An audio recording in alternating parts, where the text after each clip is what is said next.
buenas tardes, señora. Soy Cristel Aranda, colaboradora del Dr. Borda. Usted es parte muy importante de nuestro programa. Por favor, ayúdenos a mejorar. ¿Cómo? Pues a través de nuestras redes sociales, con sus preguntas, sugerencias o casos particulares, usando el hashtag Segunda Opinión. Ahora sí, disfrute de nuestro programa.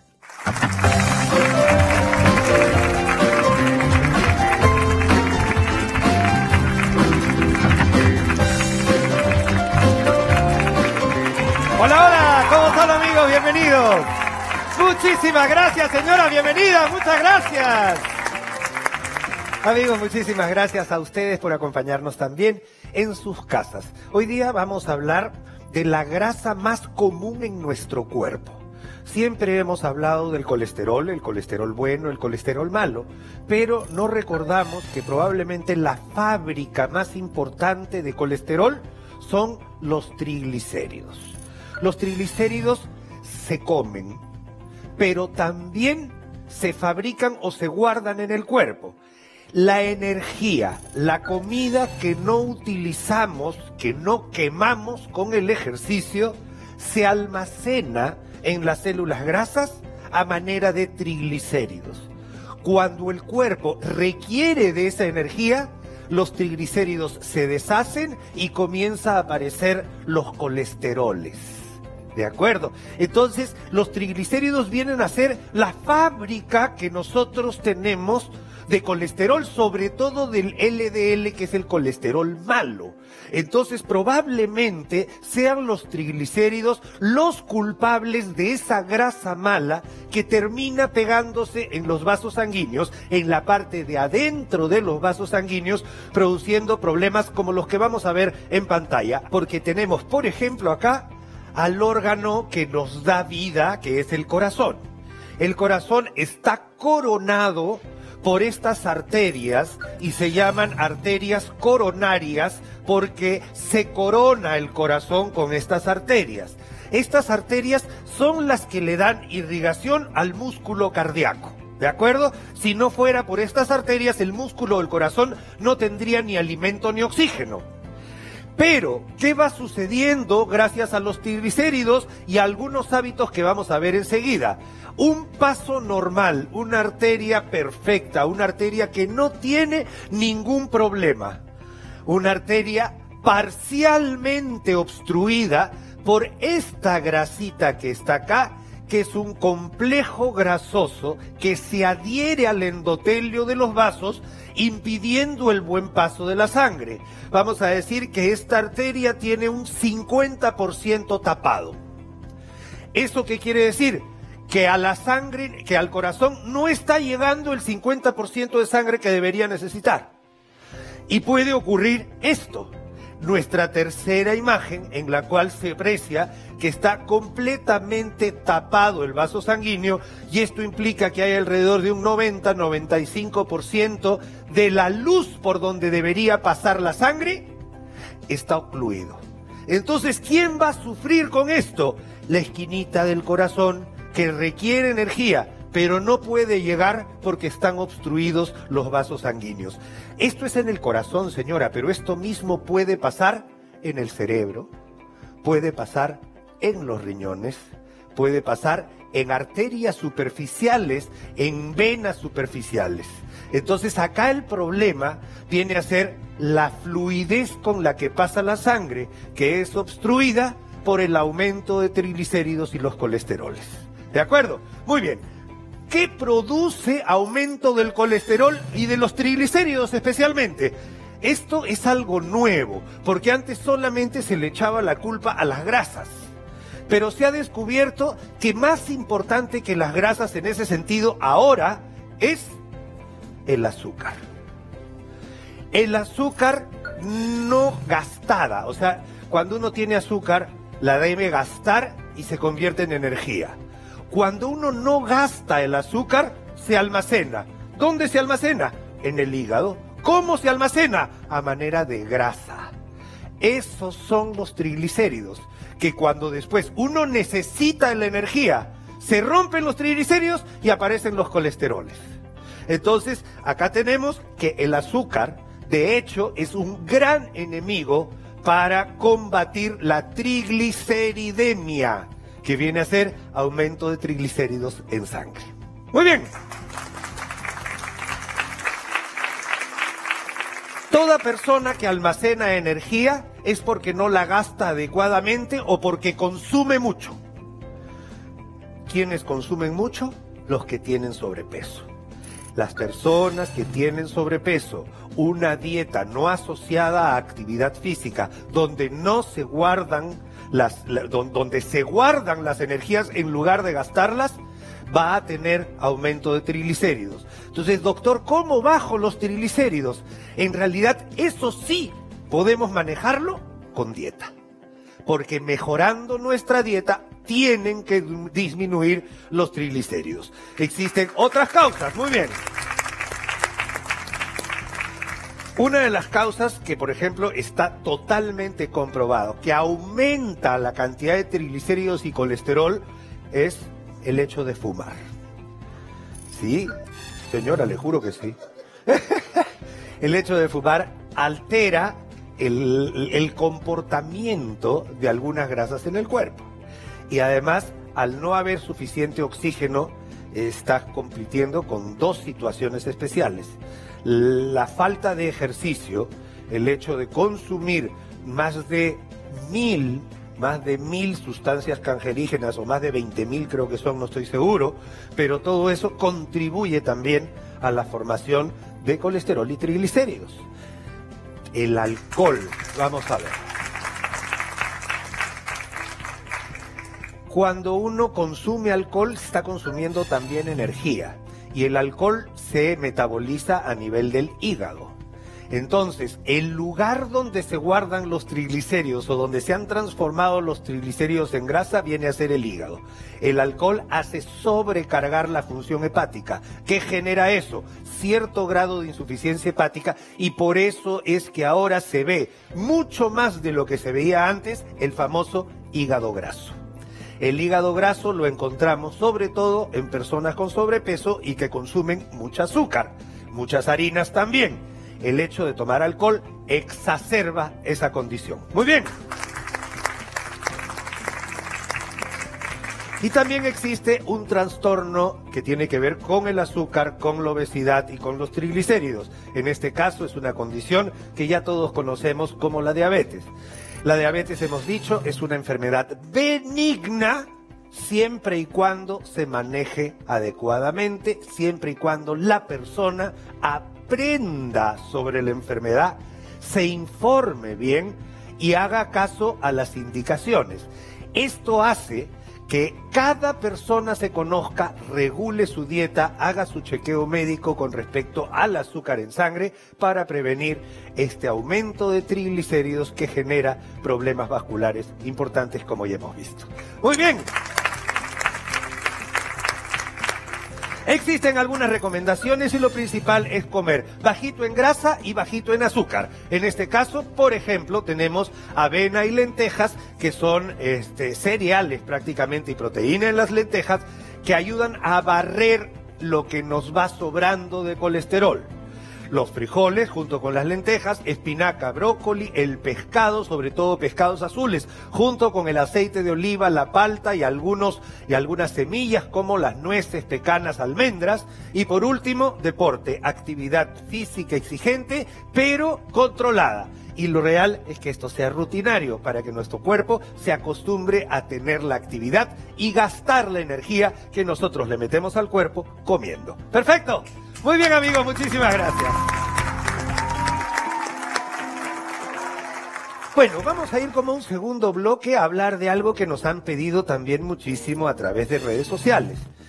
Es eso, por ejemplo, de que una persona puede ser una persona sumamente calmada, una persona sumamente fría, que puede actuar bien emocionalmente, pero de un momento a otro, por ejemplo, ve una araña o un ratoncito y simple y llanamente pierde la capacidad de pensar. Y se comienza a alterar y se comienza a alterar. A eso nosotros le llamamos las fobias. para hablar de algunas fobias que pueden parecer a algunas personas algo gracioso, otras personas sufren muchísimo. Nos acompaña la doctora Patricia Albornoz, ella es psiquiatra y venimos a conversar el tema de la fobia. Bienvenida. Hola Patricia, ¿cómo está, doctora? ¿Qué tal? Muchísimas gracias. Ajá. Comenzamos desde el principio, por favor. Doctora, ¿qué son las fobias? A veces nosotros podemos tomar a broma alguna cosa, como por ejemplo a alguien le da miedo los gatos y dice, pero si es un gatito chiquitito, pero no lo puedo ver, dicen, ¿no es cierto? O sea, ¿qué son las fobias? Las fobias son los temores desproporcionados, persistentes, que le van a producir a una persona determinadas situaciones, como por ejemplo hablar en público, cruzar un puente, entrar a un ascensor, o determinados objetos, o podrían ser también animales, como por ejemplo los insectos, los perros, la sangre, las inyecciones. Entonces es muy variado el objeto que va a producir la fobia. Este sujeto, por el temor que le produce, va a evitar constantemente, ¿no? Estos sujetos no pueden pasar, no pueden exponerse a esa situación, van a evitarla constantemente, o en caso que tuviesen que hacerlo, lo van a lograr hacer con mucho sufrimiento, con mucho disconfort. Vamos a poner algunos ejemplos, o sea, es un temor desproporcionado. Estas fobias, ¿uno nace con las fobias o uno las desarrolla? Esa es una buena pregunta. Hasta el 40% de las fobias tiene un antecedente, ¿no? Por ejemplo, una persona se quiso atragantar y se asustó muchísimo y de ahí en adelante va a tener la fobia a atragantarse, ¿no? Con cada alimento, sobre todo si fue sólido, por ejemplo, va a tener el temor a comer atragantar, con temor. Con mucho temor, ¿no? Ya. Pero hay otro porcentaje que aparece simplemente, ¿no? Que no son eventos que le suceden o las personas no los pueden identificar, pero empieza a tener temores a diferentes situaciones o a diferentes objetos. Hay fobias que son manejables, otras que no son tan manejables, pero por ejemplo fobias frecuentes vienen a ser, por ejemplo, a viajar en avión. Se sabe que viajar en avión es más seguro que viajar en carretera, sobre todo en nuestro país, ¿no es cierto? Pero esta persona le tiene terror al avión. Y eso le produce problemas físicos. Por ejemplo, sudoración, taquicardia, comienzas a respirar, suspiros, un montón de cosas, hasta que simplemente no lo tolera y tiene que salir de ahí. Exactamente, ¿no? Entonces hay diferentes tipos de fobia. De pronto, ¿cuándo le afecta más al sujeto? Cuando tiene que exponerse a la fobia, ¿no? Si fuese una fobia de algo muy extraño que no va a tener que afrontarlo, de pronto no le preocupa tanto. Pero, por ejemplo, una manada de cebras salvajes. Claro. Ya, eso no te va a pasar, ¿no es cierto? Que te atropelle una manada de cebras salvajes no te va a pasar. Claro. Pero eso es raro. Eso es raro, ¿no? Entonces, por ejemplo, ¿qué son las más frecuentes? La fobia social, ¿no? En los adultos, que es el miedo a exponerse en público, porque el sujeto siente que está siendo evaluado. Entonces tiene mucho miedo a ser evaluado. Lo más frecuente es hablar en público, pero también eso se puede extender y el sujeto puede tener miedo a escribir en público, puede tener miedo a firmar en público. Entonces los trámites, por ejemplo, están sumamente complejos y no hace esos trámites que tienen que ser importantes porque tienen muchísimo temor. Antes, cuando usábamos más los teléfonos públicos, por ejemplo, podíamos ver ese temor también, que es parte de la fobia social, ¿no? Fobia social, ese es un tema que deberíamos tocar de repente en privado porque es interesantísimo. Fobias sociales. No salgo porque no tengo el pantalón que quiero o el zapato que quiero o porque tengo miedo del grupo de personas que me va a recibir, no quiero llegar tarde para no saludar. Hay un montón de cosas en ese nivel, ¿no? Y estas llegan hasta el 10% incluso en algunos estudios, ¿no? Hasta el 10%. Son muy frecuentes. Por ejemplo, algo explicable, doctora, podría ser que yo de niño fui mordido por un perrito y a los 25 años veo un perro por una calle y cruzo la pista para pasar por el otro lado. Claro. Eso pasa. Eso pasa, eso es una fobia específica a los perros, ¿no? Entonces, ¿qué sucede con las fobias, no? El sujeto, conforme va evitando estas situaciones, va también a afectar su ánimo, ¿no? Cerca del 60% de las fobias puede terminar teniendo un trastorno depresivo, que lo va a limitar más, que le va a dificultar más la vida, tanto laboral, social y determinados aspectos, ¿no? Y también las fobias comparten con otros trastornos ansiosos porcentajes importantes. Por ejemplo, con el trastorno de pánico, ¿no? El trastorno de pánico, la ansiedad es extrema. La persona piensa que se va a morir. Sí. Y por el trastorno de pánico van a las emergencias de los Y hospitales. me consta, y es una de las emergencias más comunes ahora, sobre todo en gente que está expuesta al estrés crónico, mal manejado, Claro. comienza a tener, y realmente da la impresión de que tuviera algo y simplemente con un ansiolítico se acabó todo el problema. Exacto. Pero, doctora, ¿hay una forma de desensibilizarse, por ejemplo, si yo soy miedoso de los perros o tengo fobia a los perros, criar un cachorrito me puede ayudar a quitarme la fobia? Yo diría que depende en qué momento, ¿no? Entonces, algo práctico que yo les explico a los pacientes es, imagínense que los temores son como una escalera, ¿no? En el escalón 1 está el temor más leve, y en el 100 el temor que es demasiado para mí, yo no podría imaginarme en tal situación. Si la persona se expone 100 veces al 1, el 1 desaparece y pasamos al 2. Y así, entonces las personas pueden enfrentar sus miedos y pueden ir desapareciendo sus fobias. Si hablamos de miedos, y eso hay que hablarlo con el paciente, ¿no? ¿Qué tan leve te parece? ¿Qué lo podrías hacer?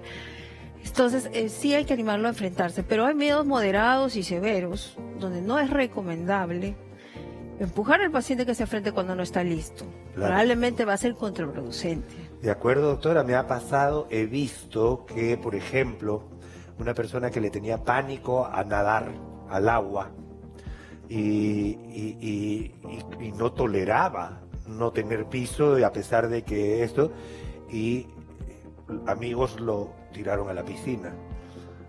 Y eso fue terrible, Sí, ya, es terrible, porque le acrecentó esa fobia y lo hizo una persona casi antisocial.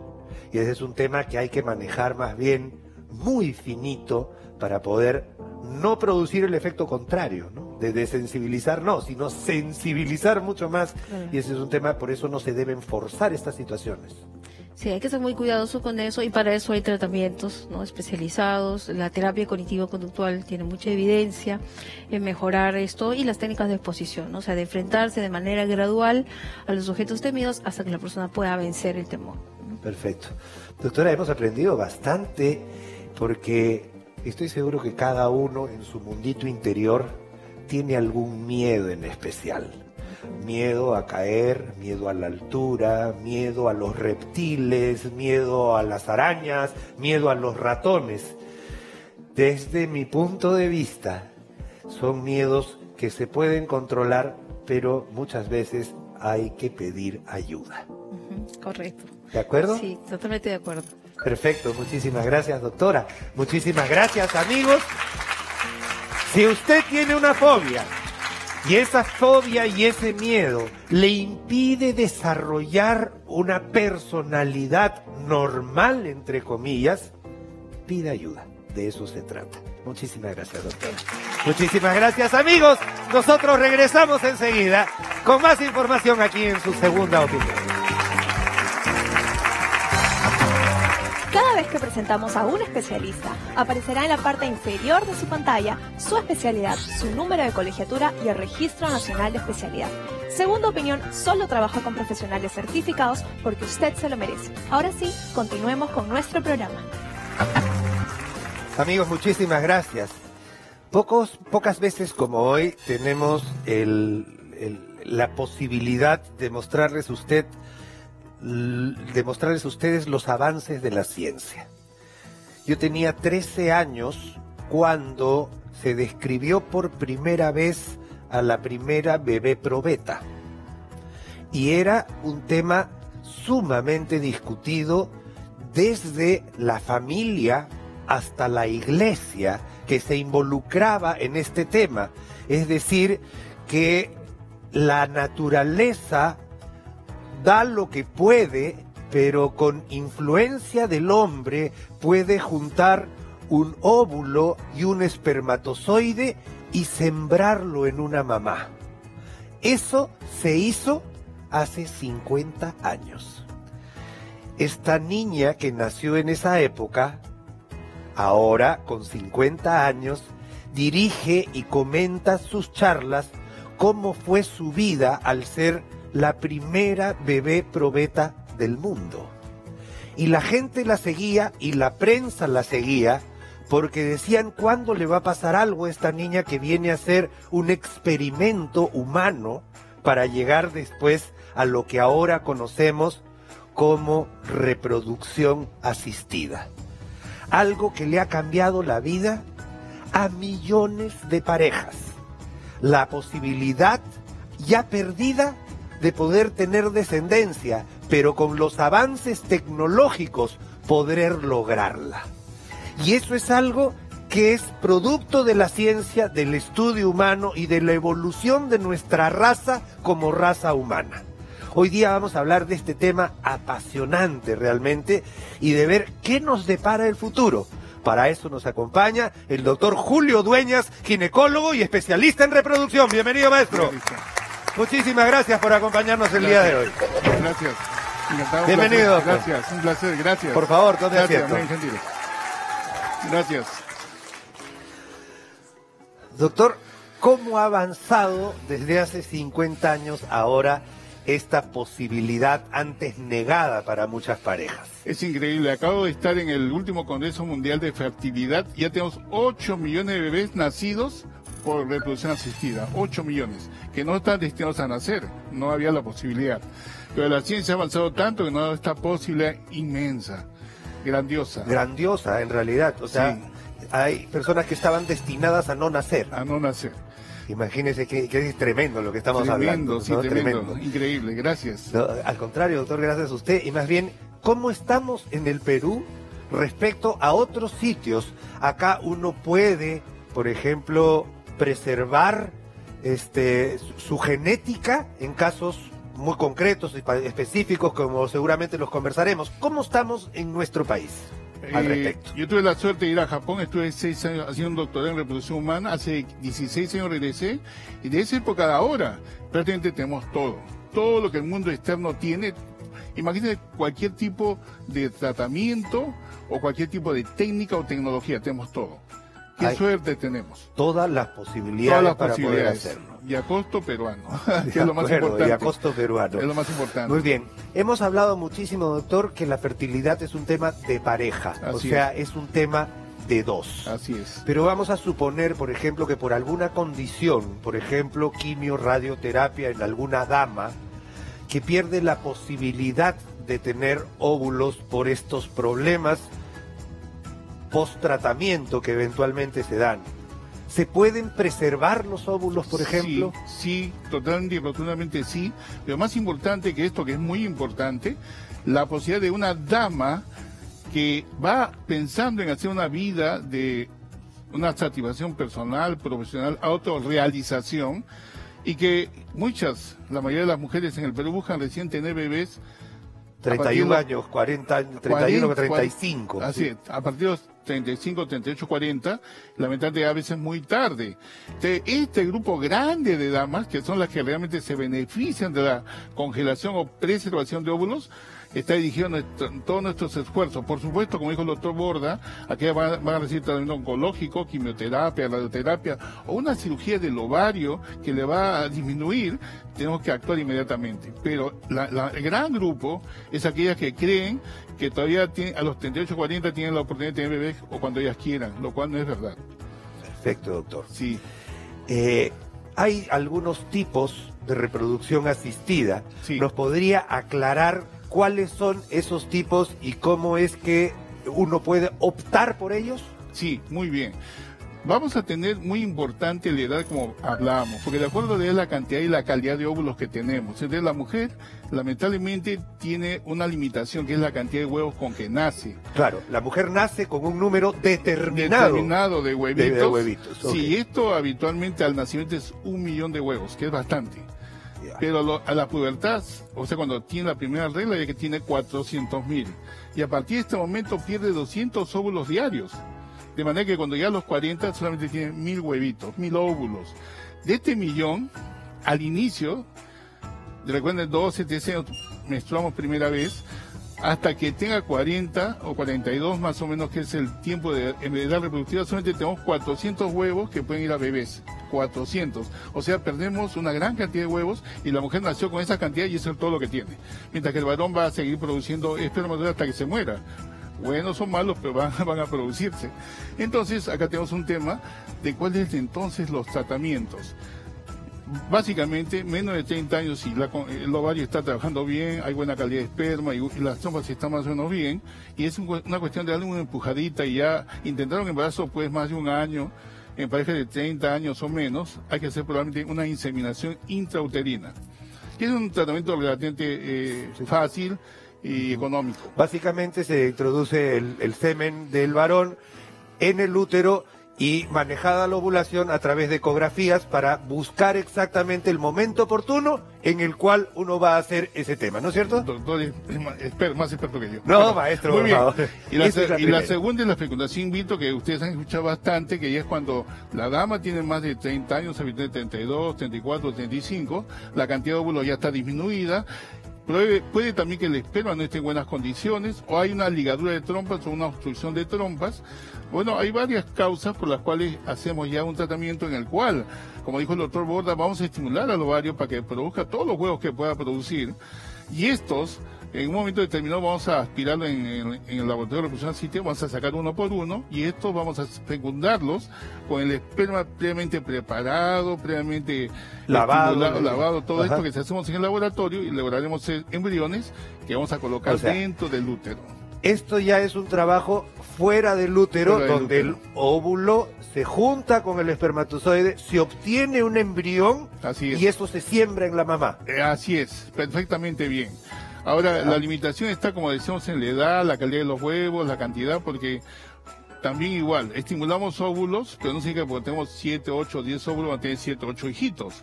Habitualmente tenemos 2 o 3 óvulos de buena calidad que pueden ir a embriones y estos son los que vamos a transferir. Perfecto. Doctor, este es un tema realmente apasionante. Y hay una cosa importante, doctor, que, por ejemplo, no está contemplado dentro de los seguros a los cuales uno puede acceder, siendo la salud de todos y siendo un derecho, ¿no es cierto? Sí. Por ejemplo, debería haber la posibilidad de un Instituto Nacional de Fertilidad como para que más personas tengan acceso a esta ciencia y nuevas tecnologías, cosa que lamentablemente me parece que no sucede aún. Estoy de acuerdo. Mire, cuando hay una enfermedad y usted ve tantas y tantas difunde, que la infertilidad en el Perú está afectando a 1,5 millones de personas, 1,5 millones, porque el 20%, la quinta parte de parejas que están en la edad reproductiva de 18 a 42 años, sufren de problemas de infertilidad, la quinta parte. Entonces, es grave, es una epidemia. Es una epidemia. ¿No es cierto? Entonces podemos acceder, entonces, porque esto debería estar al acceso de todas las personas. Doctor, yo lo quiero invitar ahora formalmente, porque a mí me parece que esto es un tema de, por ejemplo, grande ya, como para tratarlo desde el punto de vista más de debate incluso, ¿ya? Porque hay muchas cosas que debatir, como por ejemplo qué se hace con los embriones restantes, que puede llegar a ser un tema social muy importante.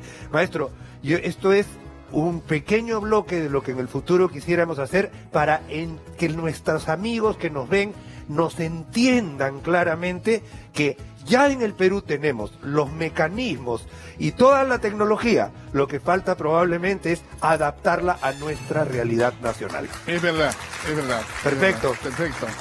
Doctor, muchísimas gracias y lo comprometo desde ya a ser parte de este debate que estoy seguro será de mucho interés. Muy gentil, gracias. Muy amable. Gracias amigos por su atención. Regresamos enseguida.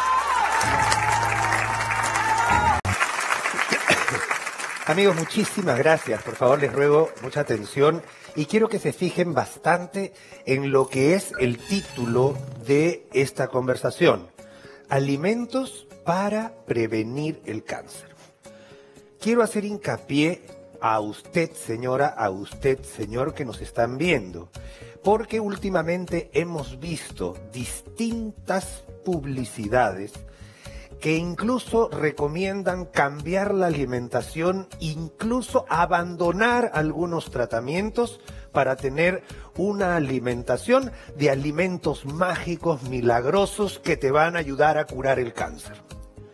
Eso es un engañamuchachos, eso es una forma de estafa, eso es una forma de vender otros productos, y acá en el programa vamos a hacer lo posible por jamás engañar a las personas. Existen alimentos que ayudan a preparar el cuerpo a tener una mejor salud de manera global. Pero no existe el alimento mágico que te va a ayudar y te va a prevenir y curar el cáncer. Eso no existe. Lo que tenemos que hacer es aprender a vivir con nuestra culinaria, con lo que nosotros solemos comer, y saber qué es lo que estamos haciendo, y nunca jamás dejar un tratamiento oncológico. ¿De acuerdo? Muchísimas gracias. Habiendo hecho esta introducción, hoy día nos acompaña una eminencia de la nutrición. Ha escrito varios libros y alguna vez hemos sido compañeros en la misma revista donde trabajábamos. Milagros Aburto, ella es nutricionista, bienvenida. Bienvenida, mil gracias, Milagros. Hola, ¿cómo estás? Muchísimas gracias a ti por la invitación. Hola, buenas tardes. ¿Qué te parece si avanzamos efectivamente Claro que sí. para ver esto? Y quisiera un comentario tuyo acerca de lo que comenzamos hablando ahora a la hora de introducirnos a este programa, porque acá vemos alimentos que podrían estar en cualquier casa. Más bien, están en cualquier casa. Y esto solamente es un poquitito de todo lo que nosotros podemos consumir, porque tú bien lo dijiste al inicio.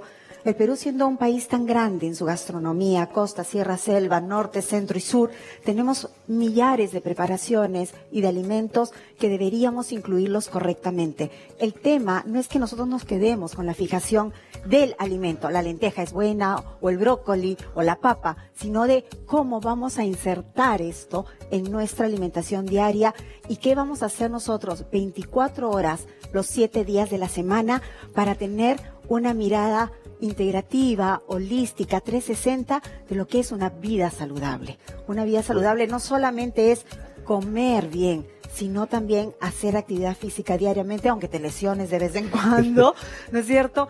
Pero que te cuides y además tener una actitud ante la vida que te permita vivir saludablemente en cuerpo, en mente, en espíritu, o como dice la Organización Mundial de la Salud, que nosotros somos una trinidad, ¿no es cierto?, de físico, social y emocional. Entonces de eso se trata la salud. Totalmente de acuerdo, y nunca vamos a estar más de acuerdo, porque parte importante de la alimentación es justamente eso que haces con la familia. Así te es. reúnes, te Así sientas, es. y ahí es donde también uno puede descubrir distintas cosas que nos da nuestra naturaleza. Nos juntamos alrededor de una mesa, y eso también es saludable, y eso también previene el Y eso cáncer. tiene que ver además con las razones psicológicas por las que comemos. Comemos por estatus, comemos por pertenencia, pertenecemos a un país, a una sociedad, a una familia, y comemos también por nuestro yo. Nuestro yo, ¿no es cierto? Ese yo que nos cuida, que nos ama, ese yo que tenemos adentro todos. Esas son las razones psicológicas por las que comemos, y no lo podemos separar de lo que somos nosotros. Totalmente de acuerdo, una maravilla, unidad. muy bien. Milagro, vamos avanzando Lo que desde tú aquí quieras. para acá, para ver, porque por ejemplo acá, y lo hemos subrayado, hay unas papitas nativas. Exacto, Y estas nativas. papitas nativas las vemos nosotros muchas veces en los mercados, pero no nos vamos a ver de dónde vienen en realidad. Yo te voy a contar. Y esa es una maravilla, porque la papa nace y está abajo de la tierra. Nosotros no nacemos con minerales, los tenemos que consumir. ¿Quién tiene más minerales? Es la tierra misma. ¿Quién aporta esos minerales? Lo que ha logrado hacer esta papita del hecho de haber estado en la tierra. Ya te vi que estudiaste tu lección de De corte todas secundaria. maneras. Eso era lo que nos enseñaron en el colegio. Lo has resumido perfectamente bien. Y es que los alimentos vegetales van a tomar de la tierra esos minerales que les va a permitir que ingresan a nuestro cuerpo, porque nosotros no los producimos. Entonces, estamos clarísimos con eso. Y de las más de 4.000 variedades que nosotros tenemos de papa en el mundo, Perú tiene como 3.800 variedades de papas. Estas solamente son 2 ejemplos de las más de 3.800 variedades, en donde priman colores como el morado, el rojo, el amarillo, y cada color tiene una propiedad. Entonces, si aquí ustedes ven, por ejemplo, esta papa, que puede ser la canchaya, la guamantanga, qué sé yo, Y esta que es moradita, si ustedes ven, cuando ustedes pelan la papa, le están quitando esos antioxidantes que están de color morado, que pueden ser antocianinas, que se estudiaron, por ejemplo, en 1980 en el Japón, y que se vio que tenía propiedades, por ejemplo, para cuidarnos de la hipertensión. Entonces, estas antocianinas que ustedes encuentran en los alimentos de color morado y que están en la cáscara y que ustedes la pelan y la tiran muchas veces, son colores que nos van a nutrir y que nos van a ayudar a proteger de muchísimas enfermedades, entre ellas la del cáncer. Totalmente de acuerdo. Era una cosita. Antes, señoras, estaba justo en 1980, se pronosticaba que las antocianinas podían ser la fuente de la eterna juventud. Así es. O sea, y claro, hay que aprovechar los colores, incluso si si cortamos una papita, no sé si usted ha visto que ha absorbido una coloración morada. Eso es justamente lo que puede llegar a ser lo máximo de nutrientes para nosotros. Ahora, y así como tú dices, Tomás, lo de las antocianinas, también se encontró, por ejemplo, con el resveratrol que está en las uvas, ¿no es cierto? Y se habló que el resveratrol que está en las uvas tintas, no en las uvas verdes, sino en las uvas que son moradas, la Borgoña, etcétera. Entonces, ese zumo de uvas que a veces tomamos, zumo de uvas o la misma uva, y que ustedes a veces le dicen al hijito más chico, le pelan la uva, le quitan las pepas, en las pepas y en la cáscara de la uva, ahí está el resveratrol. Entonces, hay que aprender a comer la comida, los alimentos, con su cascarita, los que se puedan comer con cáscara, el plátano no, obviamente, ¿no? Totalmente de acuerdo. Milagros, siempre nos hemos considerado un país papero y también de mucho carbohidrato. Así es. También es importante las porciones. Uno no puede repletar el plato de mucho carbohidrato, aunque la papa es buena, saludable, es nuestra, es rica y se puede comer de miles de formas. La idea, amigos, es comerlas en porciones adecuadas. Así es, y puedes mezclar papa con arroz. Por ejemplo, tú dices, hoy día voy a comer 2 papitas, ¿no es cierto? Porque es la porción que yo puedo, porque hago ejercicios, etcétera, etcétera, etcétera. Pero tú dices, yo quiero comer mi purecito con un poquito de arroz. Entonces como la mitad de la papa y de la pequeña porción de arroz que suelo comer, como la mitad del arroz y puedo juntar 2 carbohidratos. Perfecto. No está mal, porque juntos estoy haciendo porción. Entonces, a aprovechar las papas de todos los colores y a recordar que los de color amarillo van a ayudar a protegernos, entre otras cosas, las mucosas. ¿Cuáles son las mucosas? Todo lo que tiene que ver, por ejemplo, con el tejido mojadito. Exacto. ¿Ya? Y ese es un tejido de protección. Exacto. Muy bien, vale. Vamos a ver los beneficios, en este caso, de las menestras. Y acá podríamos incluir payares, garbanzos, cosas que no estamos tan acostumbrados a comer. Exacto. Y que deberíamos tener un poquito más en nuestra mesa. ¿Qué es lo que comemos todos los lunes? Lentejas. Sí. ¿Y acaso nos ha vuelto millonarios? No. Entonces dejemos de comer lentejas y, como bien dice Tomás, aprovechemos de todas las menestras. Cuando están frescas, se llaman legumbres. Perfecto. Y cuando ya están secas, como las vemos acá, son las menestras. No tenía idea. Entonces, las menestras, ¿no es cierto?, que son, o las leguminosas, que es la familia de las leguminosas, son las legumbres en fresco que ustedes hacen, pues la vainita, la arvejita que viene en su vaina, todo lo que viene en vaina es de esta familia. Las habas. Las habas. Maravillosas habas, los payares también que vienen frescos, que ustedes los pueden comprar, añadir al arroz y están frescos. Cuando están secos, estos van a concentrar nutrientes, pierden agua, concentran nutrientes y van a tener muchísimas propiedades, especialmente también en la cáscara. ¿Qué es lo que dice la FAO, la Organización para la Alimentación y la Agricultura? Que al menos 2 veces o 3 veces a la semana deberíamos estar consumiendo menestras, pero no solitas, sino mezcladas con el arroz.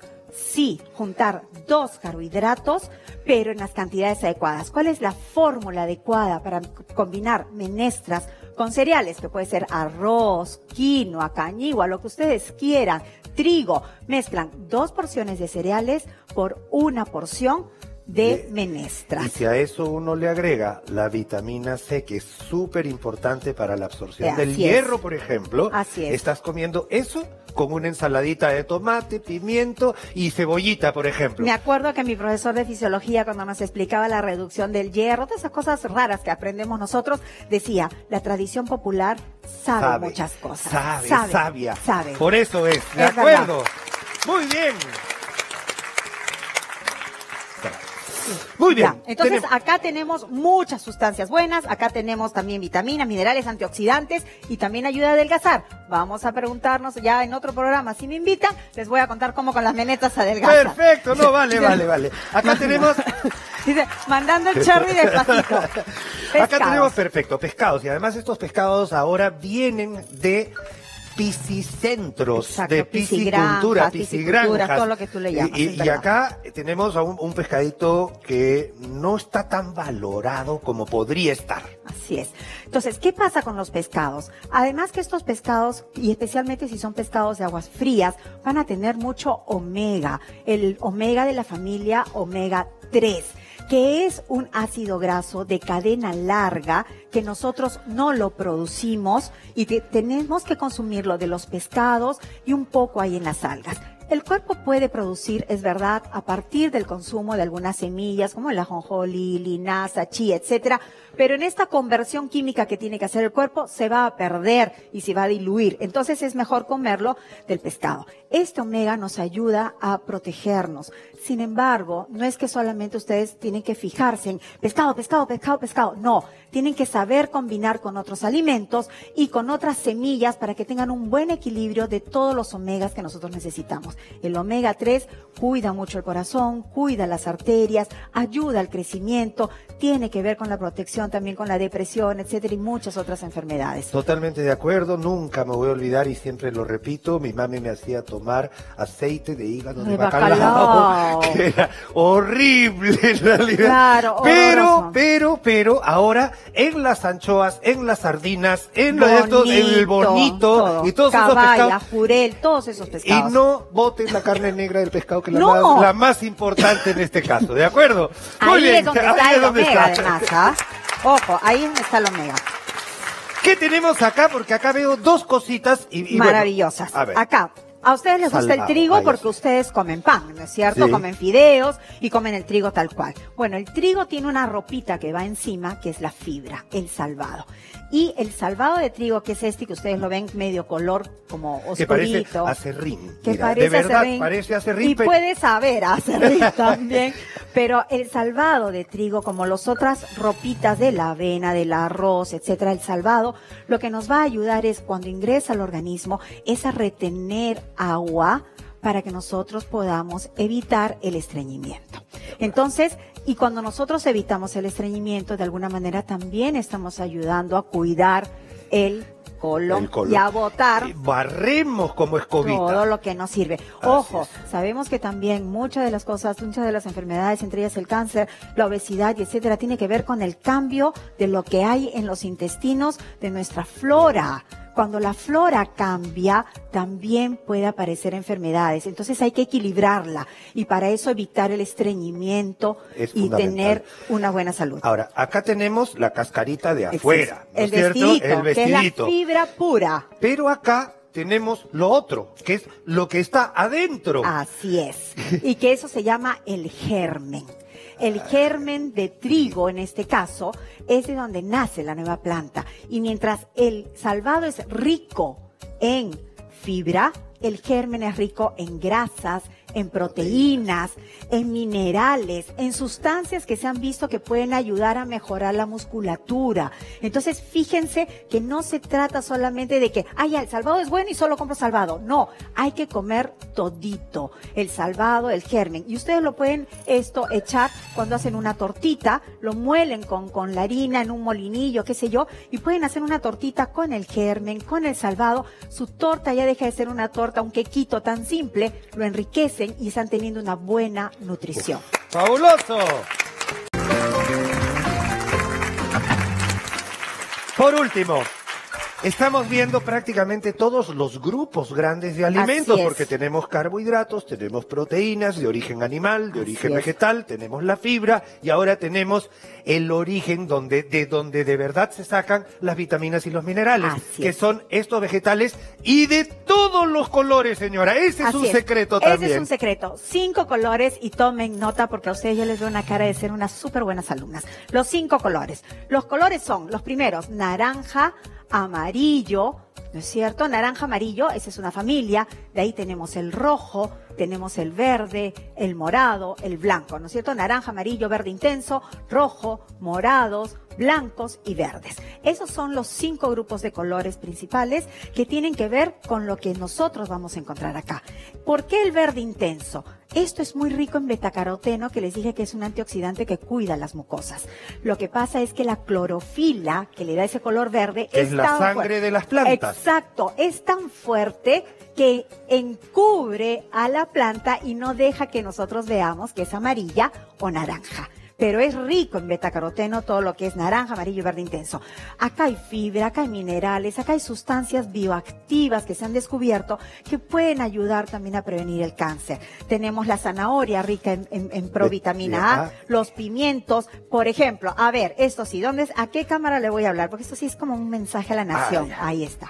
A todos los caballeros, a todas las damas, les pido que en la casa nunca falte tomate. El tomate es rico en licopeno. Y el licopeno tiene que ver con un antioxidante que cuida la próstata de los caballeros. Pero el secreto está no en comer el tomate nada más, sino la forma como vamos a consumir el tomate. Cuando ustedes cocinan, por ejemplo, hacen un tuco, o hacen una pasta de tomate o comen un ketchup, tiene hasta 6 veces más la posibilidad de que ustedes absorban el licopeno y cuiden, entre otras cosas, su próstata. Pocos alimentos se mejoran con el calor. Así es. El tomate y el licopeno es uno de esos alimentos. Entonces, hacer una salsa de tomate y tenerla ahí guardadita va a ser absolutamente maravilloso. O en el lomito saltado, ¿no es cierto? Podemos cocinar un poquito más el tomate cocido nos va a dar muchos más beneficios, ¿no es cierto?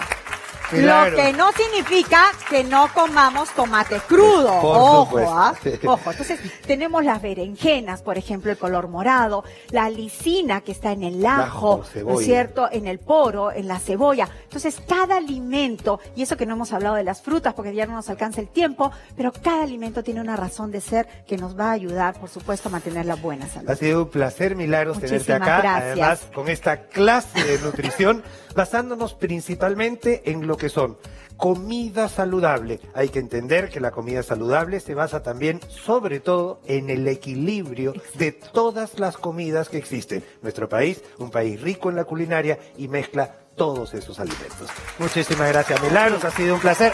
Bienvenida siempre. Muy bien, muchísimas gracias, amigos. Regresamos enseguida con más aquí en su segunda opinión.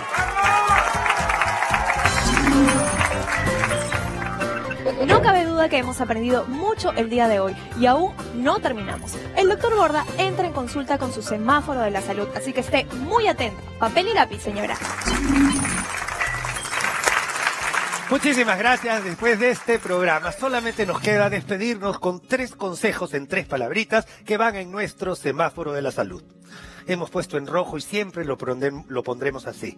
No a la discriminación, sea por ideas políticas, sea por sexo, sea por religión, sea por creencias, sea por el estado del organismo, la obesidad, por ejemplo, o simplemente alguna alteración que uno pueda tener que nos haga diferentes a los demás. Jamás podemos discriminar.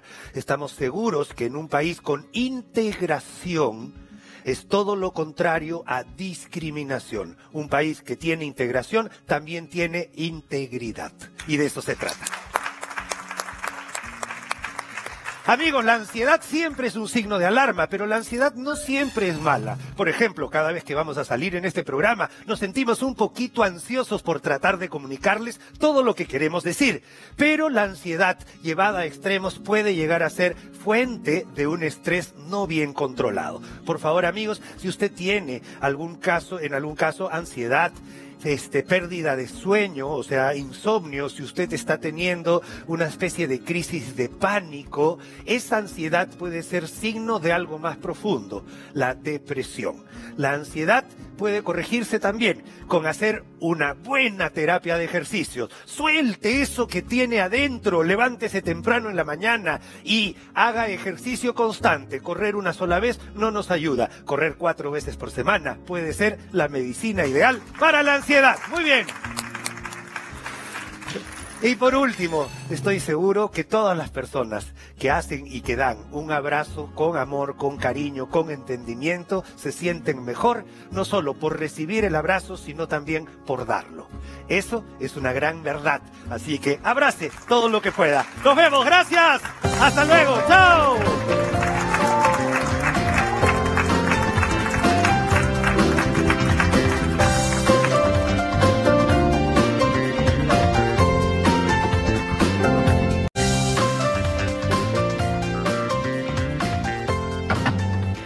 Buenas tardes, señora. Soy Cristal Aranda, colaboradora del Dr. Borda. Usted es parte muy importante de nuestro programa. Por favor, ayúdenos a mejorar. ¿Cómo? Pues a través de nuestras redes sociales, con sus preguntas, sugerencias o casos particulares, usando el hashtag Segunda Opinión.